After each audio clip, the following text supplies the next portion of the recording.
दोस्तों सपने तो हर किसी को आते हैं, लेकिन क्या हो अगर हम अपने सपनों को असलियत में जी सकें। आज हम लेकर आए हैं आपके लिए एक ऐसी ही मूवी का एक्सप्लेनेशन। दरअसल दोस्तों ये कहानी है एक ऐसे आदमी के बारे में जो अपने सपनों में से कुछ भी अपने साथ लेकर आ सकता है। दरअसल यह आदमी जब भी अपने सपने में जाता है तब उसे एक राक्षस मार देता है और इस कहानी की शुरुआत सेंग्यो नाम के एक लड़के से होती है जो बहुत ही गरीब स्क्रिप्ट राइटर होता है। दरअसल वह अपनी लाइफ को जीने में बहुत ज़्यादा स्ट्रगल कर रहा होता है, पर उसकी बड़ी प्रॉब्लम यह नहीं होती। दरअसल उसकी सबसे बड़ी समस्या यह होती है कि वह जब भी सोने की कोशिश करता है तो उसे सपने में हर बार एक बहुत ही भयानक राक्षस आता है जो कि उसे बहुत ही बुरी तरीके से मार देता है। इस वजह से सेंग्यो पिछले 6 महीने से ठीक से सो नहीं पाया है। हम देखते हैं कि सेंग्यो सोया हुआ है, वह सपने में मेट्रो में ट्रैवल कर रहा है और फिर उसके सपने में वही राक्षस आ जाता है और सेंग्यो के बाल पकड़कर उसे वो मारने लग जाता है। फिर मेट्रो में छेद करके उसके सिर को वो पटरी में बहुत ही बुरी तरीके से घसीटता है और फिर वो सेंग्यो को मार देता है। तभी डर के मारे सेंग्यो की आंख खुल जाती है, जिसके बाद वो लिखने का डिसाइड करता है। तभी उसका मकान मालिक उसके दरवाजे को खटखटाने लगता है क्योंकि उसने अभी तक अपना किराया नहीं दिया हुआ है। अब सेंग्यो उससे बचने के लिए अपने कमरे की खिड़की से भाग जाता है और फिर वह एक फूड स्टॉल पर जाता है जहां वह एक एगलेस पैन केक मांगता है। उसके पास इतने पैसे नहीं होते कि वह सही तरीके से पेट भरकर खाना खा सके और वह फूड स्टॉल वाला आदमी उस पर दया करके उसे पैन केक दे देता है। अब सेंग्यो अपने सामने एक लड़की को देखता है जिसका नाम हुआर है। दरअसल पहले वो सेंग्यो के साथ काम करती थी और सेंग्यो का उसके साथ वन साइडेड लव था, या फिर हम यूँ कह सकते हैं कि यह सेंग्यो की क्रश थी। और फिर यहाँ जब वो अपना पैनकेक खा रहा होता है तभी उसके पीछे से उसका मैनेजर दोस्त आ जाता है। सेंग्यो उसे देखकर भागने की कोशिश करता है क्योंकि उसने अभी तक स्क्रिप्ट को पूरा नहीं किया था और उसके पैसे वो ले चुका था, लेकिन भागने के दौरान उसका अपना पैनकेक नीचे गिर जाता है। फिर भी उसका दोस्त उसे पकड़ लेता है और वह उसे एक रेस्टोरेंट में ले जाता है जहाँ पर वह नूडल खाता है, लेकिन सेंग्यो को वो खाने के लिए नहीं पूछता। वह सेंग्यो को डांटता है क्योंकि उसका काम कॉन्ट्रैक्ट के अकॉर्डिंग अभी तक पूरा नहीं हुआ है। अब सेंग्यो काम ना कर पाने का कारण उसे बताता है। उसे कहता है कि वह इन सब चीज़ों की वजह से स्क्रिप्ट को पूरा नहीं कर पा रहा है और ना ही वह ठीक से सो पा रहा है, लेकिन सेंग्यो के दोस्त को उसकी बातों पर बिल्कुल भरोसा नहीं होता। वह सेंग्यो को स्क्रिप्ट पूरी करने के लिए 10 दिन का टाइम देकर वहाँ से चला जाता है। इसके बाद सेंग्यो अपने अपार्टमेंट में जाता है तो वहाँ वो देखता है कि उसके रूम का सारा सामान बाहर बिखरा हुआ है, जिसका मतलब यह था कि उसके मकान मालिक ने उसे घर से बाहर निकाल दिया है। अब रात बिताने के लिए सेंग्यो को एक ठिकाना चाहिए था, जिसके लिए वो कैफे की तरफ चला जाता है जहां वह अपने लैपटॉप में स्क्रिप्ट लिखने की कोशिश करता है, लेकिन बहुत ज़्यादा भूख लगने की वजह से वो अपने काम पर फोकस नहीं कर पाता और आखिर में उसे वहीं पर नींद आ जाती है और सपने में अचानक से उसके पीछे वही भयानक शैतान राक्षस आ जाता है जो उसे ट्रेन में मारने की कोशिश कर रहा था। यहाँ जंजीरों से सेंग्यो का वो गला दबाता है और उसके सिर को जोर से टेबल पर बार बार मारता है। तभी सेंग्यो की आंख खुल जाती है और पता चलता है कि यह तो उसका सपना था, लेकिन अब यहाँ उसका असलियत में लैपटॉप चोरी हो चुका था, जिससे सेंग्यो बहुत दुखी होता है। दरअसल इन सपनों की वजह से सेंग्यो बहुत ही ज़्यादा परेशान है। परेशानी की वजह से उसे हकीकत और सपने में कोई पता नहीं चल पाता कि क्या सपना है और क्या हकीकत। वह इन सपनों से छुटकारा पाने के लिए सुसाइड करने की डिसाइड कर लेता है और एक बिल्डिंग में चढ़कर अपने दोस्त को मैसेज करता है कि वह उसकी स्क्रिप्ट को पूरा नहीं कर पाएगा क्योंकि वह सुसाइड करने वाला है। अगले सीन में हम देखते हैं कि सेंग्यो जैसे ही वहां से कूदने वाला होता है तभी वहां पर वही फूड स्टॉल वाला आदमी आ जाता है और वो सेंग्यो को वहां से कूदने से रोक लेता है। वह सेंग्यो को अपनी स्टॉल में ले आता है और वहां पर वह सेंग्यो को कुछ खाने को देता है। दोस्तों वह सेंग्यो को कहता है कि तुम जब भी अब बुरा सपना देखोगे तब वहां पे तुम बोलोगे आई एम ड्रीमिंग, और जब तुम बोलोगे तो इससे तुम उस बुरे सपने से तुरंत बाहर आ जाओगे। इसके बाद सेंग्यो ने अपने मरने का विचार कैंसिल कर दिया और अब उसने अपना फोन बेचा और उस फोन के पैसों से उसने खाना खरीदा और वहां घर के बाहर बैठकर खाने लगा। तभी उसके पास की क्रश हुआर आती है, जिसे देखकर सेंग्यो मुड़ जाता है, लेकिन वो अचानक से राक्षस में बदल जाती है और यहाँ पर पता चलता है कि यह एक बार फिर से सेंग्यो के लिए भयानक सपना होता है। अब वह राक्षस सेंग्यो को दबोच लेता है और उसके सीने पर अपनी तलवार घोंप देता है। अब सेंग्यो को उस आदमी की कही हुई बात याद आ जाती है और तभी वह बोलता है आई एम ड्रीमिंग, जिसके बाद वह तुरंत सपने से बाहर आ जाता है। लेकिन यह क्या, सेंग्यो देखता है कि उसके हाथ में राक्षस की वह तलवार भी आ गई है, जिसे देखकर वह हैरान हो जाता है क्योंकि यह तलवार उसके सपने से बाहर आ चुकी है। अब सेंग्यो उस तलवार को बेचने के लिए जाता है। उसे उस तलवार के 20,000 रुपए मिल जाते हैं क्योंकि ये तलवार बहुत ही पुरानी यानी कि एंटिक होती है, जिससे वो बहुत खुश होता है और वह पेट भर के एक अच्छे से रेस्टोरेंट में खाना खाता है और अपने लिए एक नया लैपटॉप खरीदता है और एक वीआईपी होटल में रहने के लिए चला जाता है। और यहाँ हम देखते हैं कि वह सेविंग करके चिकना भी बन जाता है, जिसके बाद वह रातों में नींद की गोलियां लेता है ताकि वह अपने सपने से और चीज़ों को ला सके। अब क्योंकि वह होटल में रुका हुआ है तो उसे सपना भी इसी होटल का आता है। हम देखते हैं कि अपने सपने में वह अपने कमरे से बाहर निकलकर होटल के कॉरिडोर में घूमने लग जाता है और एक फ्लावर पॉट को उठाकर आई एम ड्रीमिंग करता है, पर यहाँ पर कुछ भी रिएक्शन नहीं होता। सेंग्यो सपना है या हकीकत यह पता करने के लिए आगे की तरफ बढ़ता है, तभी अचानक दीवार तोड़ते हुए वही राक्षस उसे मारने के लिए आ जाता है और इस बार वह सेंग्यो पर सोने की कुल्हाड़ी से हमला करता है, जिससे सेंग्यो को काफी चोट लग जाती है। पर आखिर में सेंग्यो कुल्हाड़ी को पकड़कर आई एम ड्रीमिंग बोलने में कामयाब हो जाता है। जिसके चलते वह सोने की कुल्हाड़ी भी सेंग्यू के साथ उसकी असली दुनिया में आ जाती है और सपने से बाहर आते ही उसके सारे घाव भी अपने आप ठीक हो चुके होते हैं। इसके बाद वह तुरंत उसी दुकानदार के पास उस गोल्डन कुल्हाड़ी को लेकर जाता है और वह उसे उसके पास बेच देता है और उन पैसों को खर्च करने के लिए सेंग्यू बहुत ही ज़्यादा उत्साहित होता है। अब सेंग्यू अपनी लाइफ से बहुत ज़्यादा खुश होता है क्योंकि वह अब अपने सपने से किसी भी चीज़ को असली दुनिया में ला सकता था। इसलिए वह डिसाइड करता है कि वह अपने सपनों से ऐसे ही सामानों को लाता रहेगा और उन्हें बेचकर मजे करता रहेगा। आगे हम देखते हैं कि सेंग्यू आज रात को एक प्लान बनाता है। दरअसल उसने एक मैगजीन में एक म्यूजियम की कुछ तस्वीरें देखी जिसमें उसने काफ़ी सारी एंटिक और यूनिक चीज़ों की तस्वीर देखी। अब वह एक प्लान बनाता है। दरअसल आज के सपने में वह उसी म्यूजियम में जाना चाहता है ताकि वहां से वो एंटिक और यूनिक चीज़ों को लेकर आ सके और उन्हें बाहर महंगे दामों में बेच सके। हम देखते हैं कि सेंग्यू का प्लान काम भी कर जाता है और सपने में उसी म्यूजियम में पहुंच जाता है। सेंग्यू म्यूजियम की सारी चीज़ों का मुआयना करता है और उनमें से सबसे महंगी चीज़ को अपने पास रखकर उस राक्षस के आने का वेट करता है। लेकिन इस बार राक्षस अपने साथ एक मशीन गन लेकर आया है।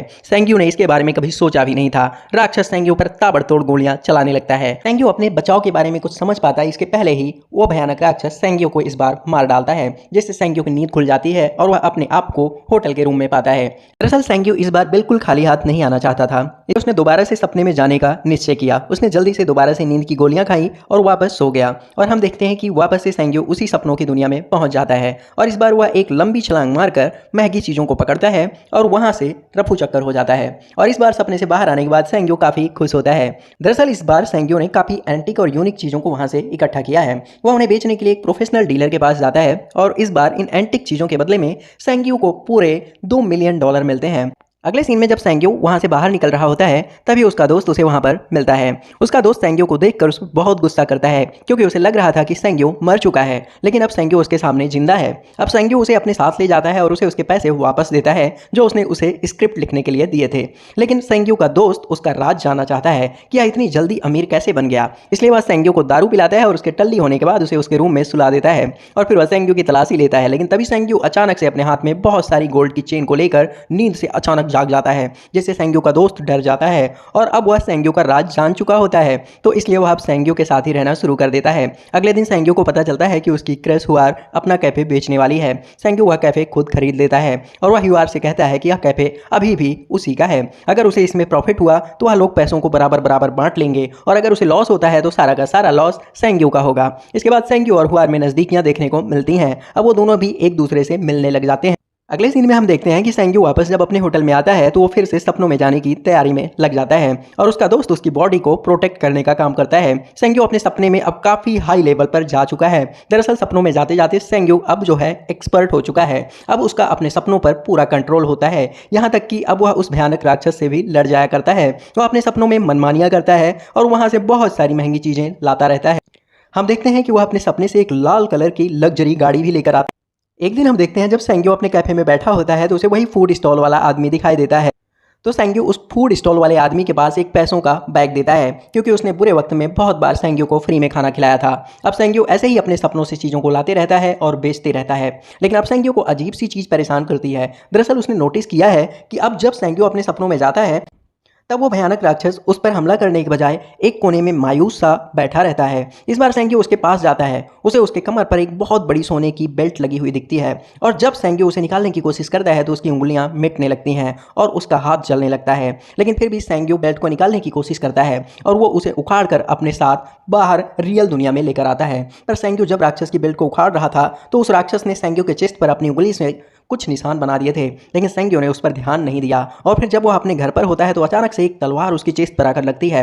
दरअसल सेम उसी जगह पर वह तलवार लगती है जहां पर उस राक्षस ने अपनी उंगलियों से निशान बनाए थे। और फिर अगले दिन सेंग्यू खजाना लूटने का प्लान नहीं बनाता और वो जाकर अकेले सो जाता है। इस बार वह अपने सपने में एक बहुत बड़ी बिल्डिंग पर पहुंचता है जिसके रूफ टॉप पर उसका एक आदमी इंतजार कर रहा था। सेंग्यू जब उसके पास जाकर देखता है तो यह आदमी और कोई नहीं बल्कि खुद सेंग्यू होता है। यह देखकर सेंग्यू घबरा जाता है और वह अपने सपने से बाहर आ जाता है और अब उसके चेहरे और कंधे पर वही निशान होते हैं जो कि राक्षस ने उसे पहले दिए थे। अब सेंग्यू इसका राज जानना चाहता है, इसलिए वह इस बारे में बात करने के लिए उसी फूड स्टॉल वाले आदमी से मिलने के लिए जाना चाहता है। लेकिन रास्ते में उसे कुछ गैंगस्टर किडनैप करके अपने साथ ले जाते हैं और यहाँ गैंगस्टर का लीडर सेंग्यू से $10 मिलियन की डिमांड करता है। सेंग्यू अपने दोस्त के जरिए उन्हें पैसे दे देता है, लेकिन वो लोग पैसे लेने के बाद सेंग्यू के दोस्त को भी किडनैप कर लेते हैं और सेंग्यू और ज्यादा पैसों की डिमांड करते हैं। जिसके बाद सेंग्यू उनसे बचने के लिए उन सबको अपने अपार्टमेंट में लेकर आता है जहां उसने बहुत सारी एंटिक और यूनिक चीजें रखी हुई थी। इन सारी चीज़ों को सेंग्यो अपने सपनों से लेकर आया था। अचानक तभी हुआर सेंग्यो से मिलने उसके अपार्टमेंट में पहुंचती है और यहाँ वह गुंडे हुआर को भी किडनैप कर लेते हैं। अब चूंकि उन गुंडों को बहुत कुछ मिल चुका होता है, इसलिए उनका लीडर अपने लोगों से इन सब को मार देने के लिए कहता है। अब यहाँ पर इन सब के बीच काफ़ी फाइट्स होती हैं, वह सबके साथ लड़ने लग जाते हैं और तभी अचानक गुंडे सेंग्यो को चाकू मार देते हैं, जिसके बाद सेंग्यो घायल हो जाता है। सेंग्यो वहाँ से भागने की कोशिश करता है और इसी बीच गुंडे उसके दोस्त को भी मार देते हैं। सेंग्यो उनसे बचकर ऊपर वाले फ्लोर पर आ जाता है, लेकिन यहाँ पर भी वह लोग उन्हें पकड़ ही लेते हैं और वह लोग सेंग्यो को उठा उठाकर कई बार पटकते हैं, जिससे सेंग्यो बेहोश हो जाता है और वह अपने सपने में पहुंच जाता है, जहां उसे सपने में एक चमकती हुई दीवार दिखाई देती है। और जब वह उस दीवार को छूता है तो उसे वही सीन दिखाई देता है जो कि उसने पहली बार अपने सपने में देखा था, जब उसने राक्षस से वो तलवार लेकर रियल दुनिया में बेच दिया था। दोस्तों यहाँ पर इस मूवी में थोड़ा सा ट्विस्ट होता है। दरअसल यहाँ पर सेंग्यो को पता चलता है कि सेंग्यो तो उसी दिन मर चुका था और उसे एम्बुलेंस में ले गए थे, जिसके बाद वह घबरा जाता है और सपने से बाहर निकलने के लिए आई एम ड्रीमिंग कहता है। पर इस बार कुछ नहीं होता, बल्कि सेंग्यो के शरीर से खून निकलने लगता है और फिर अचानक से उसका शरीर बदलने लगता है और देखते ही देखते सेंग्यो का वो शरीर उसी राक्षस में बदल जाता है जो कि हर बार उसे सपने में मारने की कोशिश किया करता था। इसके बाद उसके हाथों में एक तलवार आती है और अब सेंग्यो उस तलवार से उस दीवार को तोड़ने लग जाता है और जब वह दीवार टूटती है तो वह उसी जगह पर पहुंच जाता है जहां पर बेहोश सेंग्यो था। अब वह राक्षस अपनी मशीन गन से सभी गुंडों को मार देता है और यहाँ पर हम देखते हैं कि सभी गुंडों को मारने के साथ ही साथ सेंग्यो की क्रश हुआर भी मर जाती है और आखिर में उस राक्षस ने सेंग्यो को भी मार दिया और इसके साथ ही सभी एंटिक चीजें उसके अपार्टमेंट और उन लोगों के कलेक्शन से धीरे धीरे गायब होने लग जाती हैं, जिन्हें सेंग्यो कभी अपने साथ सपनों से लेकर आया था। अब एक बार सेंग्यो फिर से जाग जाता है और दोस्तों इस बार जब सेंग्यो जागता है तो हमें दिखाया जाता है कि सेंग्यो वहीं पर है जहां पर पहले वह हुआर के साथ काम किया करता था। दरअसल उसे समझ आ जाता है कि यह सब जो भी था ये एक बहुत ही लंबा सपना चल रहा था, यानी कि अभी तक जो कुछ भी हमने देखा यह कुछ भी हकीकत नहीं। और हम देखते हैं कि तभी हुआर सेंग्यो के पास आती है और वो उस पर दया करके उसे कुछ खाने को देती है और फिर वह उससे कहती है कि उसने उसकी लिखी हुई एक स्टोरी मैगजीन में पढ़ी है जो कि उसे बहुत अच्छी लगी और वो स्टोरी काफ़ी महंगी बिक सकती है और जब तक उसके पास काम नहीं है उसने उसे अपने कैफ़े में काम करने के लिए जॉब भी ऑफर कर दिया। जिसके बाद हम देखते हैं कि सेंग्यो की लाइफ धीरे धीरे सेट हो जाती है और वह अपनी अधूरी स्क्रिप्ट को भी पूरा कर लेता है। आगे वो अपनी स्क्रिप्ट को मार्केट में बेचता है, जिसके बाद उसे काफ़ी अच्छे पैसे मिलते हैं और हम देखते हैं कि एक दिन उसी फूड स्टॉल वाले आदमी के पास सेंग्यो जाता है, उसे वह आदमी उसका वह पैसों वाला बैग वापस कर देता है। यह सब देखकर सेंग्यो कंफ्यूज हो जाता है, क्योंकि जिन बातों को अभी तक सपना समझ के भूल रहा था वही एक बार फिर से हकीकत बनकर उसके सामने लौट आई थी। दरअसल फूड स्टॉल वाला आदमी उसे अपने पेट पर एक घाव दिखाता है और उसे बताता है कि उसके पास भी वही शक्तियां हैं और उसने भी उनका इस्तेमाल सेंग्यो के ही तरीके से किया था, लेकिन बाद में वो समझ गया था कि ऐसा करना काफी खतरनाक था। और दोस्तों आखिरी सीन में हमें दिखाया जाता है कि कैफे के बाहर सेंग्यो और हुआर एक दूसरे से बात कर रहे होते हैं और तभी वहां पर वही सपनों वाला भयानक राक्षस आ जाता है जो कि छुप कर उन्हें देख रहा होता है और इसी के साथ दोस्तों इस बेहतरीन मूवी का अंत हो जाता है। उम्मीद करता हूं दोस्तों आपको हमारा ये एक्सप्लेनेशन पसंद आया होगा। दोस्तों अगर अभी तक आपने हमारे इस चैनल को सब्सक्राइब नहीं किया है तो जल्दी से चैनल को सब्सक्राइब कर लीजिएगा, वीडियो को लाइक कीजिएगा और हाँ, कमेंट करना मत भूलिएगा।